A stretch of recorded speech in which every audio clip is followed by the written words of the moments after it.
So, Hi. hi. So, some people call you Rob. Some people call you Father Wright. More recently, some people call you Bishop-elect Wright. Yeah.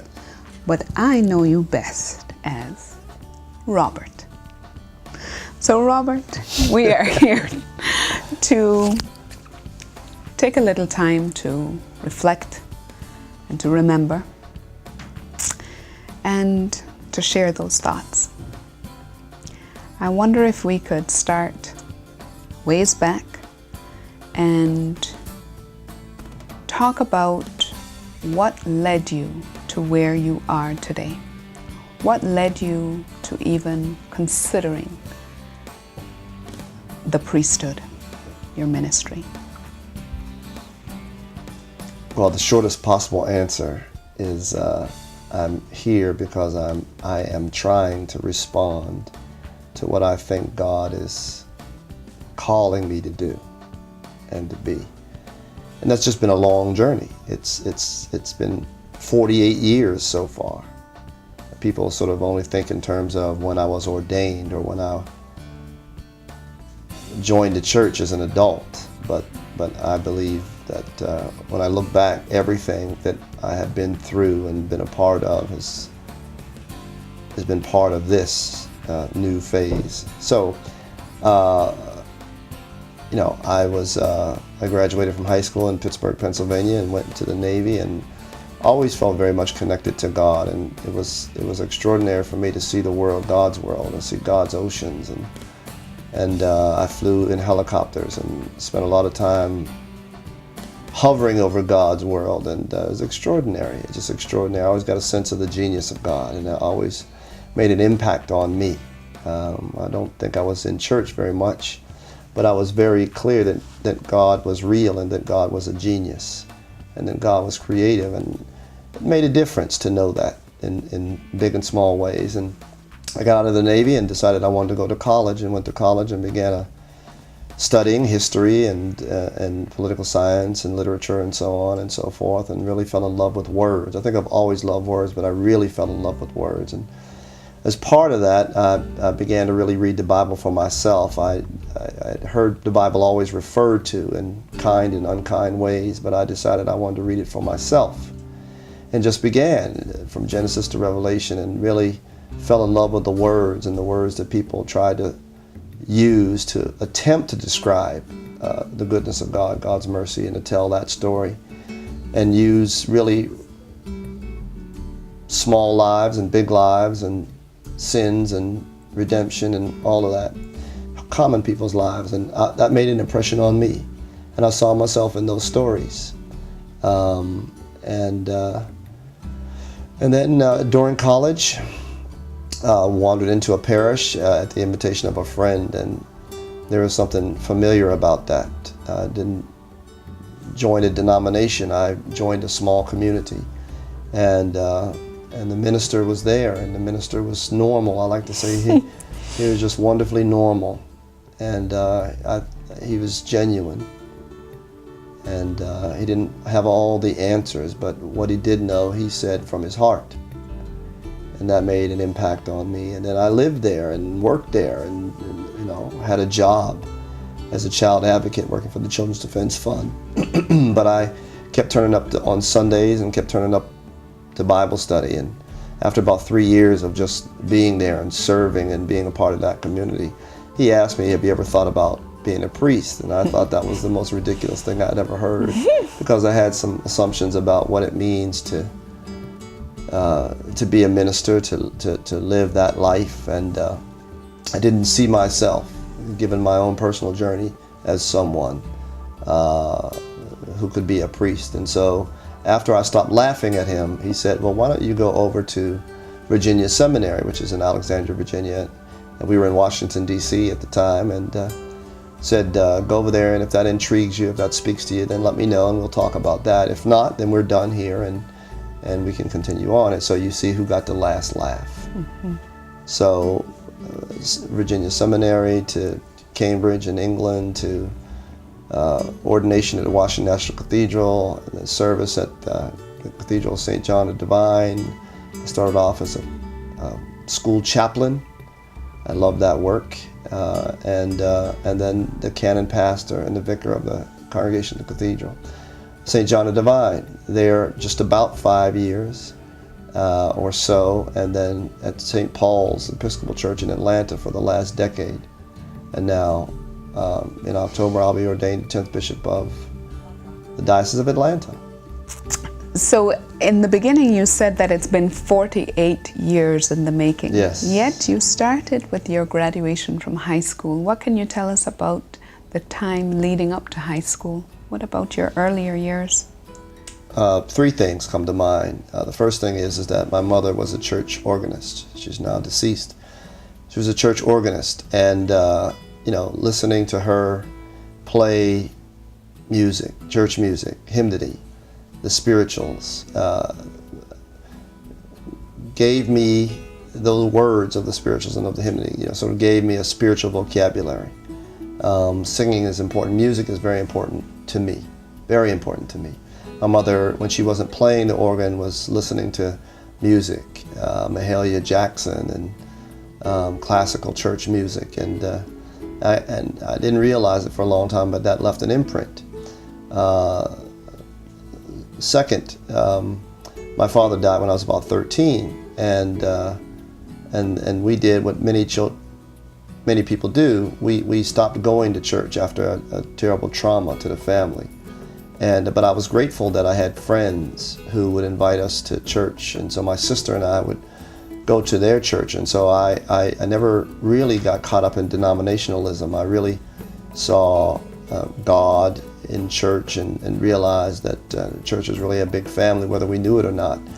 And so I was grateful for that. That made an impression on me, and I think I have the best part of that still within me about ecumenical work and conversation, interfaith work and conversation.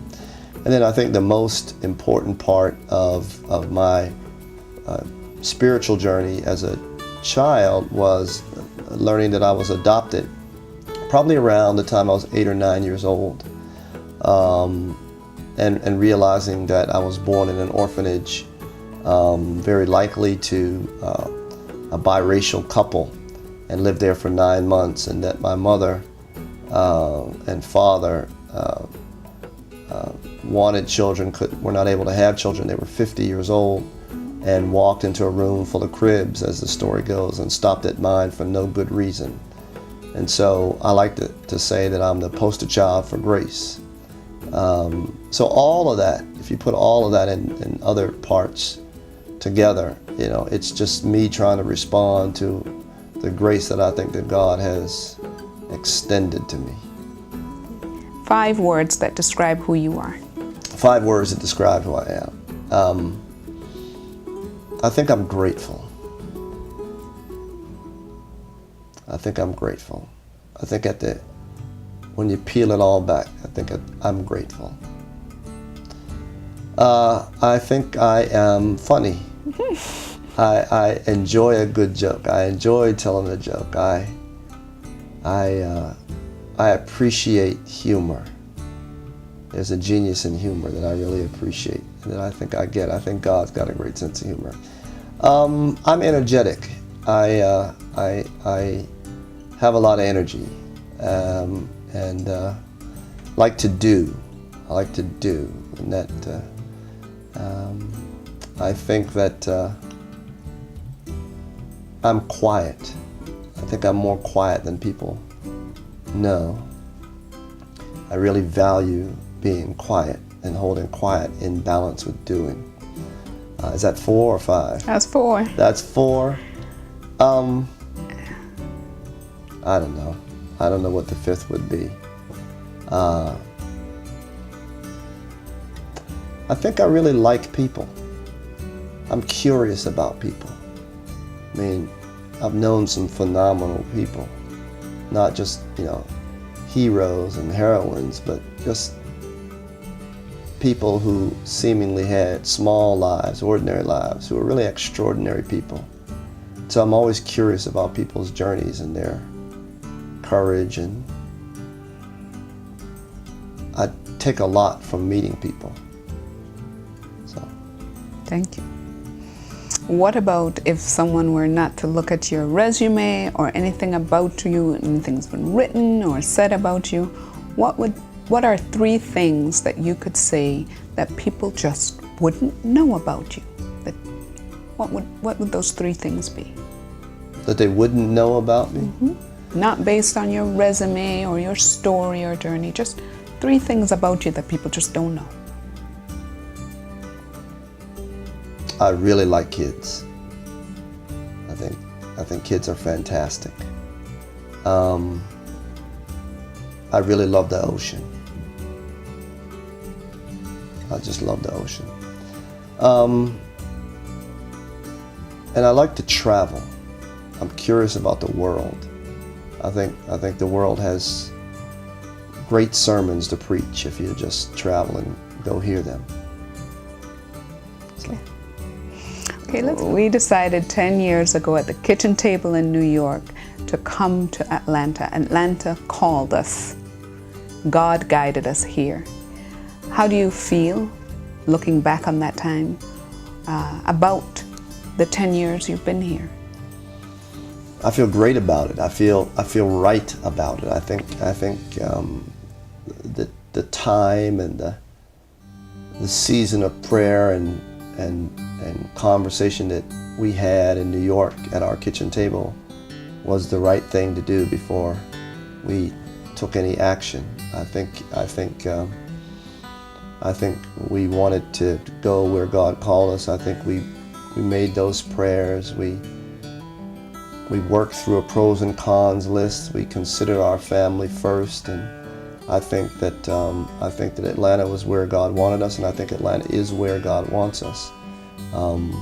It's been the right place for us. We've seen the confirmations along the way, in the fruit that we've experienced in our work and in our family.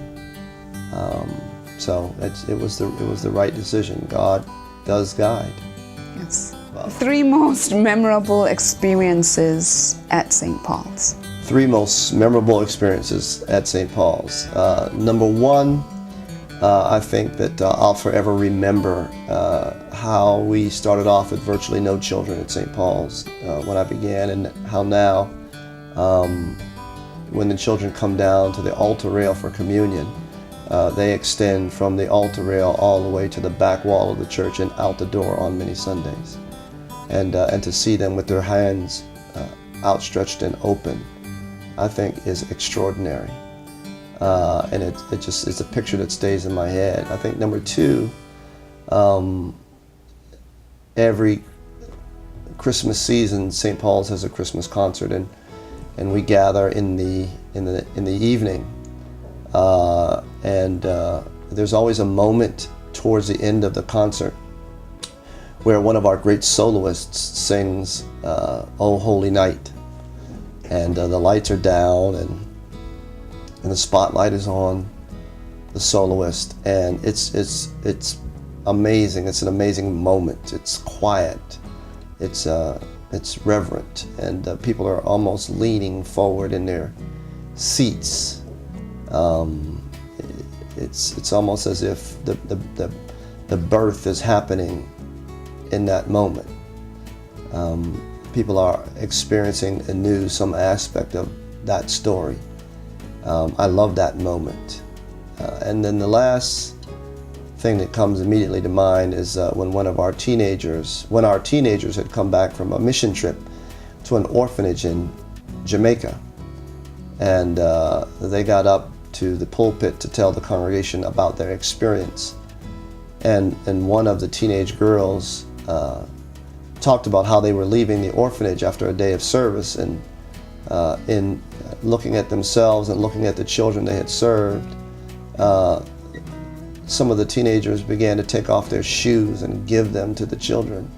And some of the other teenagers literally took the shirts off their back and gave them to the children at the orphanage. And that in of itself was powerful. But it made me think that church does work, and church can work. If what we have done and what we have said at church contributed to them having that kind of heart in that moment, then there's something to this church. So what are your dreams for St. Paul's going forward? I believe that St. Paul's best days are ahead of it still. I think that if St. Paul's continues to do what I think we tried to do, which was to lift up Jesus Christ and to welcome all manner of people, to excel in providing worship that is not esoteric, but people can feel it and experience it, to open the doors and call people to prayer and call people to consider the good news. I think that if people will continue to do what we try to do, which is to be generous and to be open and to allow children in and to give them a place of honor in worship, to greet the haves and the have-nots with the same respect, to sing like there's no tomorrow. I think that's what I want for St. Paul's. I think if we do those sorts of things and continue to welcome God in the way that we have tried to welcome God, then I think that St. Paul's future is bright and thriving. And now, as you're on the precipice to this new ministry, this new leg of your journey in becoming bishop, what visions do you have? How do you proceed? I went to a chapel service for children some months ago, 7, 6, 8 months or so ago, and I heard the children sing a song called "Draw the Circle Wide, Draw It Wider Still," and that really spoke to me. And even this morning, I was thinking about that really the gospel is intended to be an ever-widening circle of love and fellowship. And then when you think about the universe is a circle that revolves around a center, I think that's the vision that I have, is that to get the good news out, to communicate effectively and compellingly about a God who has met us in Jesus Christ, who doesn't condemn us but forgives us, is what I want to do. I want to say that enthusiastically. I want to say that authentically. I want to say that in North Georgia and South Georgia and West Georgia and East Georgia. I want to basically just invite people to widen the circle of their own personal hearts and the circle of their community, because I think that's at the heart of the gospel. So that's what I want to say, and I know that I've already met people who are doing that work, and I want to partner with them, and I want to enlarge my own vision by hearing from them and see how God is calling us to do this. But I believe, as Jesus said, that the fields are ripe for the harvest. I just feel like we've got to get out there and tell out the good news. What inspires you? What gets you up in the morning? Besides coffee, God gets me up in the morning. I have this energy, I have a life, I have this calling, I have this purpose because God has fanned these flames. I owe God everything. I'm nothing without God. I don't do it out of obligation. I can't imagine myself not spending time with God in contemplation and quiet and understanding the scriptures and trying to wrestle with them. I don't understand life now apart from that. I'm so glad that I've discovered this life, or this life has discovered me. So God gets me up in the morning. I'm so grateful when I sit at my desk some mornings at 4 o'clock in the morning or 4:30 in the morning, and I watch nighttime turn to day, and I hear the owls and sometimes the woodpeckers outside, and you just realize that life is really good. Life can be hard, but life is good, and so I'm grateful. Is there anything else that you want to share about you, about your journey, about your memories here? There's just a lot of people I owe a debt of gratitude to. What I do think I know is that it takes a lot of people to make an ordained person. A lot of people's hopes and dreams and wisdom and advice go in to helping someone take these kinds of steps. And so when I think about my own journey, I think about how many people I could never possibly thank enough for their example and for their faith. Thank you.